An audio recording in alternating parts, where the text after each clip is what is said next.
Innovation. Le lundi, c'est avec Sprint Project et aujourd'hui, Mathieu Boyer, bonjour. Bonjour Franck. On parle food tech cette semaine. Exactement, on va parler de Rolik qui avait annoncé en mars dernier une levée de fonds de 190 millions d'euros et qui a annoncé début juillet une autre levée de fonds, cette fois de 100 millions d'euros. Cette start-up, elle a été fondée en 2014, elle nous vient de République tchèque et depuis sa création, ils ont levé 320 millions d'euros. Alors, pourquoi est-ce que je vous parle de ça ? C'est qu'on avait déjà abordé ensemble le sujet des dark stores. Absolument. Un sujet food tech, donc sur de la livraison de courses alimentaires en moins de 30 minutes, mais Rolik se positionne différemment et donc il est intéressant de comparer ces deux modèles. On va comparer très concrètement, eux font quoi ? En fait, c'est un distributeur sans magasin. Ils ont un mixte de produits entre des produits qui proviennent de producteurs locaux et des produits de grossistes. Ils proposent une livraison après 2-3 heures sur un créneau de 15 minutes.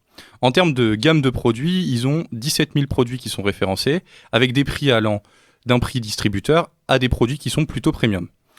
Ils affichent moins de coûts que des distributeurs classiques et donc ils peuvent marger plus ou alors diminuer le prix de vente.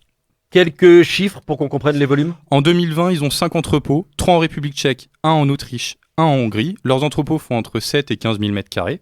Et puis ils ont fait 300 millions de chiffres d'affaires en 2020 pour 650 000 commandes par mois environ. Le panier moyen tourne autour de 60 et 100 euros et avec la levée de fonds, ils veulent automatiser les entrepôts et puis attaquer de nouveaux marchés comme l'Allemagne, l'Italie, l'Espagne ou encore la France.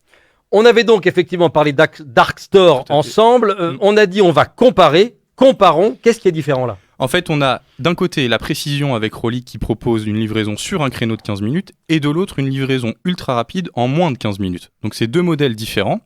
On va avoir des zones, des entrepôts qui sont localisés en zone urbaine avec Gorillas, Cajoo, Getir & Co. Et Rolik va se positionner en zone périurbaine, mais assez proche pour permettre une livraison relativement rapide.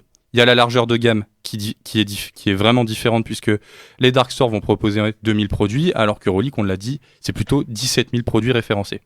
Et puis le panier moyen. Le panier moyen est beaucoup plus important du côté de Rolik que du côté de ses concurrents. Donc finalement, qui sont ces vrais concurrents ? On a une start-up aux Pays-Bas, Picnic, qui a été fondée en 2015, qui fait exactement la même chose et qui a levé 350 millions. Et puis on a aussi les distributeurs classiques qui commencent eux aussi à s'intéresser sérieusement à la livraison à domicile de courses alimentaires. Est-ce que ce sont deux modèles qui s'opposent ou deux modèles qui se complètent ? On pourrait dire l'un ou l'autre. Il y en a certains qui vont dire que ça se complète parce que d'un côté, avec les dark stores, on est plutôt sur du dépannage. Vous allez vous faire livrer ce dont vous avez besoin. Par exemple, un pack de bière pour l'apéro. Et de l'autre, on va éviter en fait... Avec modération, bien sûr.